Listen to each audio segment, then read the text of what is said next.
शब्दरूप प्रकरण। आज हम शब्दरूप के बारे में पढ़ते हैं। शब्दरूप यानी कारक रचना, है ना। कारक रचना को देखते हैं हम।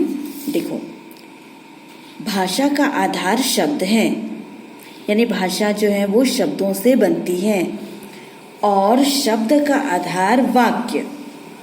शब्दों से वाक्य बनते हैं, वाक्यों में शब्द होते हैं। तो यानी कि इससे हमको ये पता चलता है शब्द जो है वो महत्वपूर्ण होते हैं। संस्कृत भाषा में शब्द को दो भागों में बांटा गया है, यानी कि इसके दो प्रकार होते हैं। पहला, ऐसे शब्द जिनका रूप वाक्यों के कारण बदलता रहता है। जिनका रूप वाक्यों के कारण बदलता है, यानी कि हम जैसे वाक्य बोलते हैं हम शब्दों को उस रूप में परिवर्तित कर लेते हैं। जिनका रूप परिवर्तित होता है वे शब्द। और दूसरे ऐसे शब्द हैं जिनका रूप हमेशा एक जैसा रहता है। अब इसके बारे में देखते हैं। ऐसे शब्द जिनका रूप वाक्यों के कारण बदलता रहता है, यानी कि जिसको हम वाक्यों के अनुसार बदलते हैं। इनमें संज्ञा होते हैं, सर्वनाम होते हैं और विशेषण होते हैं। इन्हीं शब्दों के शब्द रूप होते हैं, तभी हम इसको वाक्यों के अनुसार प्रयोग इसका कर पाते हैं। इसी के शब्द रूप होते हैं, इसी के बारे में आज हमको पढ़ना है। और दूसरे ऐसे शब्द होते हैं जिनका रूप हमेशा एक जैसा रहता है। इनमें अव्यय होते हैं। अव्यय हमेशा हर लिंग, हर पुरुष, है ना, इसमें एक समान रहते हैं, वे अव्यय कहलाते हैं। तो अव्यय का रूप हमेशा एक जैसा रहता है, जैसे कि सर्वदा, एकदा, अपि, च, ये सब अव्यय है। इनका रूप कभी भी नहीं बदलता है। तो आज हम किसके बारे में पढ़ रहे हैं? शब्द रूप के बारे में, यानी कि जिनका रूप वाक्यों के अनुसार बदलता है। देखिए, शब्द रूप में 3 वचन होते हैं, ये आप जानते हैं। एक वचन एक व्यक्ति का बोध, द्विवचन 2 व्यक्तियों का बोध, बहुवचन 3 या 3 से अधिक व्यक्ति या वस्तु का बोध होता है। संज्ञा, सर्वनाम तथा विशेषण शब्दों को, कौन से शब्दों को?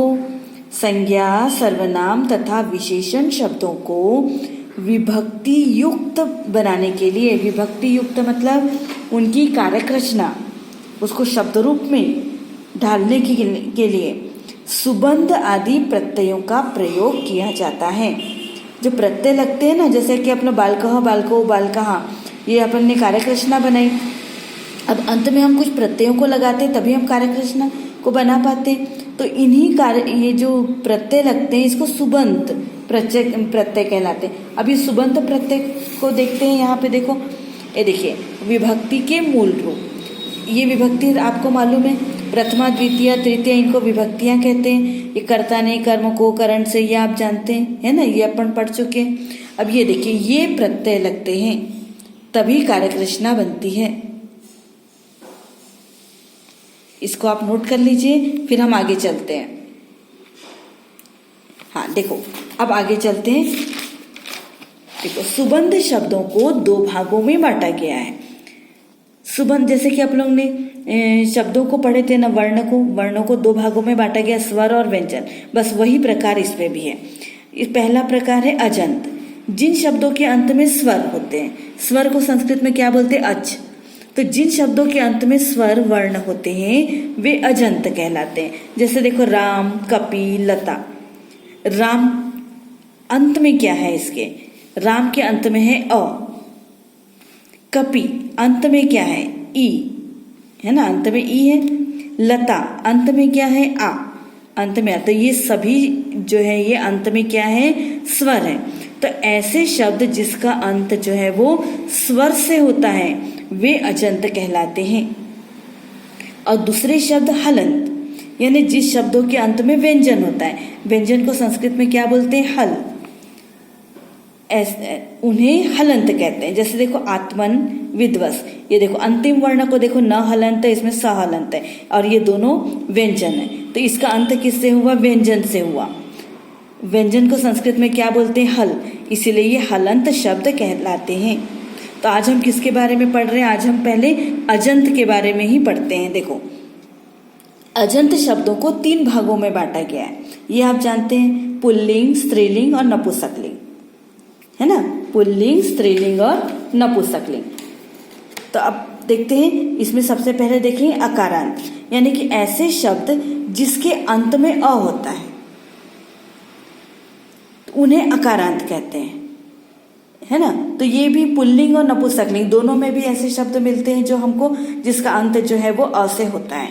देखिए पुल्लिंग में देव, राम, बालक, अश्व, खग, नर, गज, है ना, ये सारे शब्द जो है वो किसके समान चलेंगे, बालक के समान चलेंगे। अगर आप बालक या देव की शब्द रूप याद कर लेते हैं तो आप ऐसे सारे शब्दों के कारक रचना जो है वो आप बना सकते हैं। ठीक है, अब ये शब्द रूप को देखते हैं अपना। देखो ये देखो, देव अकारांत पुल्लिंग देव, ये प्रथमा द्वितीय संबोधन, ये आप जानते हैं, इसको बोलते हैं विभक्ति। अब ये है इसके शब्द रूप। देखिए ये शब्द रूप को आप नोट कर लीजिए। अब ये जो है देखिए यहाँ पे छात्र का भी लिखा हुआ है। ये देखिए बालक, नृप, नर, गज, अश्व, राम, खग, ये सारे जो शब्द हैं इनके शब्द रूप आप छात्र के समान या फिर देव के समान चला सकते हैं। ये है पुल्लिंग शब्द। ये कौन से शब्द हैं, अकारांत पुल्लिंग। ठीक है, अब अपन देखते हैं, देखो नपुंसकलिंग। नपुंसकलिंग में क्या है, फल। नपुंसकलिंग वाले शब्द जो है देखो, इसका अंत भी फल, पुस्तक, पुष्प, पत्र, इसका अंत भी किससे हो रहा है, अ से हो रहा है ना। इसीलिए अकारांत नपुंसकलिंग है। और इसके शब्द रूप किसके समान चलते हैं, फल के समान चलते हैं। नपुंसकलिंग में हमेशा प्रथमा और द्वितीया एक समान होती है और तृतीया से ये पुल्लिंग के समान होते हैं, है ना। अब कैसे हमको पता चलेगा कि कौन से शब्द पुल्लिंग है और कौन से शब्द नपुंसकलिंग है। जब हम इसको प्रथमा विभक्ति एक वचन में देखते हैं तो देखो पुल्लिंग हमेशा, जब हम पुल्लिंग हमेशा बालकः यानी कि विसर्ग होता है, तो जिन शब्दों में विसर्ग होता है वे पुल्लिंग और जिन शब्दों में म हलंत होता है वे नपुंसकलिंग कहलाते हैं। अब हम नपुंसकलिंग के शब्द रूप को देखते हैं। यहाँ देखो, ये देखिए अजंत नपुंसकलिंग ना, अकारांत, ये प्रथमा द्वितीया विभक्ति लिखी है। हाँ ये देखिए, ये है इसके शब्द रूप। ये देखिए प्रथमा और द्वितीया हमेशा एक समान होती है और तृतीया से ये पुल्लिंग के समान होते हैं। ये देखिए पुष्प, उद्यान, नेत्र, ये सारे कमल, वस्त्र, गीत, धन आदि, ये सारे शब्दों के शब्द रूप फल के समान ही चलेंगे। समझ में आ गया। चलो अब आगे चलते हैं अपन। अकारांत खत्म हो गया, अब हम देखते हैं आकारांत। आकारांत, अब आकारांत में जिन शब्दों का अंत आ से होता है वे आकारांत कहलाते हैं। लता, माला, बाला, महिला, अजा, दोला, ऐसे शब्द जिनका अंत जो है वो आ से होता है, इनके शब्द रूप बालिका के समान चलेंगे। या फिर लता की अगर याद कर सकते हो तो लता के समान चलेंगे। अब हम लता के शब्द रूप को देखते हैं। देखो ये देखिए आकारांत है ना, लता, ये प्रथमा द्वितीय आप जानते हैं। ये देखिए ये है इसके शब्द रूप। इस शब्द रूप को आप नोट कर लीजिए। ये देखिए रमा, कन्या, बालिका, कक्षा, प्रजा, ये सारे शब्द रूप जो है वो लता के समान ही चलेंगे। अब अपन आगे चलते हैं इकारांत। इकारांत, अब इकारांत को देखते हैं। देखो जिनका अंत ई से होता है, जिनका अंत, ये देखो ये छोटी ई है, ये देखिए कवि, मुनि, कपि, हरिण का जो अंत में देखिए छोटी ई दिखाई दे रही है और ये पुल्लिंग है ना। तो ये किसके समान चलेंगे, कवि के समान चलेंगे या फिर मुनि के समान चलेंगे। आपको दोनों में से जो भी याद होता हो आप उसको याद कर लीजिए। देखिए इसके शब्द रूप अपना देखते हैं। देखिए ये देखो मुनि, इकारांत, ये देखो ये विभक्तियां लिखी है और ये है इसके शब्द रूप। आप इसको लिखिए और इसको याद कर लीजिए।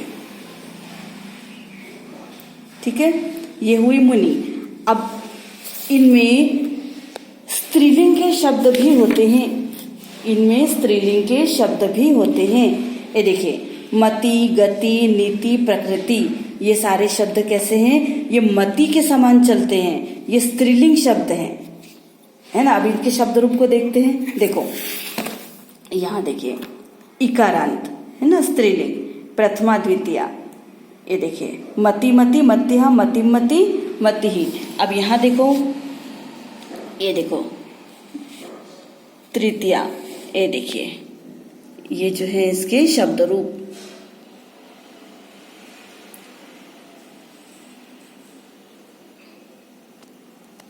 ये देखिए गति, स्तुति, भक्ति, प्रकृति, शांति, नीति, प्रकृति आदि ये सारे शब्द रूप किसके समान चलेंगे? ये मति के समान ही चलेंगे। ठीक है, अब आगे हम चलते हैं। देखिए बड़ी है ना, बड़ी, तो जिसका अंत जो है वो बड़ी ई है ना, ये ई से होता है। जैसे जननी, नदी, नारी, पुत्री, भगिनी, ये सबके शब्द रूप जो है वो नदी के समान चलेंगे, है ना, क्योंकि सबके अंत में बड़ी ई है। अब बड़ी ई हमेशा स्त्रीलिंग में ही होती है। अब इनके शब्द रूप को देखते हैं। ये देखिए इकारांत नदी, ये विभक्तियां लिखी है। ये देखिए ये इनके शब्द रूप।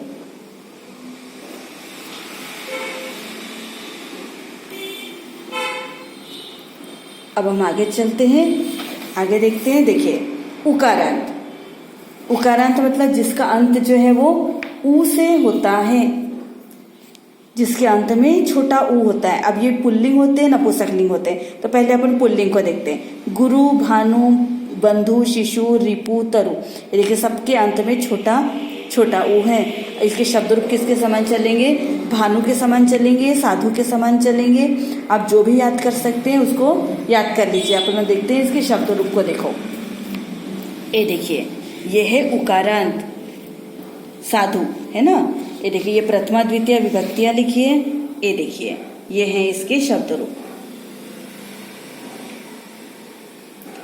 ये देखिए ये सारे शब्दों जिसके अंत में ऊ की मात्रा होती है वे साधु के समान ही चलते हैं। आप इसको याद कर लेंगे।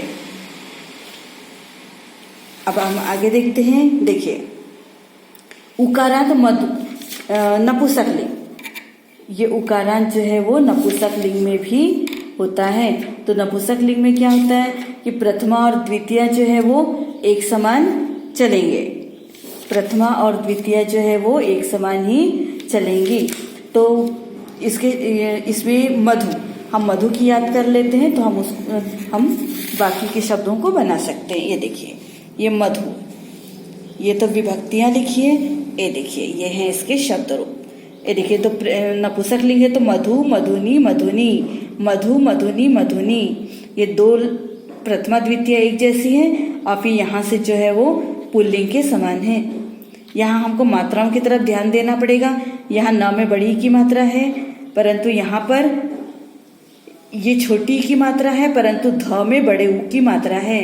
अब मधुनाम में बड़ा ऊ होता है, इसके तरफ हमको ध्यान देना पड़ेगा। अब हम आगे चलते हैं। देखिए ऋकारांत, अंत में री होता है। ऋषि का री है ना, अंत में ऋषि का री होता है। तो अंत में ऋषि का री होने से हम उसको क्या बोलते हैं? वो ऋकारांत शब्द है। अब पितृ, दातृ, नेत्री और भर्तृ, ये सब जो है वो पुल्लिंग शब्द हैं। तो इसे पुल्लिंग शब्दों के शब्द रूप हम देख लेते हैं। देखो हम पिता के पितृ, इसका मूल शब्द होता है पितृ यानी कि पिता, ऋकारांत है ना। ये विभक्तियां हैं। ये देखिए ये इनके शब्द रूप है, आप इसको देख लीजिए। ठीक है, अब हम आगे चलते हैं। देखिए अब स्त्रीलिंग को भी देख लेते हैं। ये देखो स्त्रीलिंग में कौन से शब्द रूप होते हैं? इसमें स्त्रीलिंग यानी कि ये देखिए ऋकारांत है ना, अंत में री है तो ये स्त्रीलिंग ऋकारांत है। तो ये मातृ, तो हम मातृ के शब्द रूप को हम देख लेते हैं। ये देखिए मातृ, प्रथमा, द्वितीया, तृतीया, चतुर्थी, है ना, ये चतुर्थी है। अब आगे देखते हैं इसके। ये देखिए,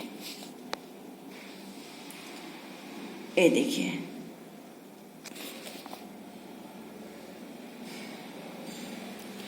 ये शब्द रूप है। ठीक है, आप इसको नोट कर लीजिए।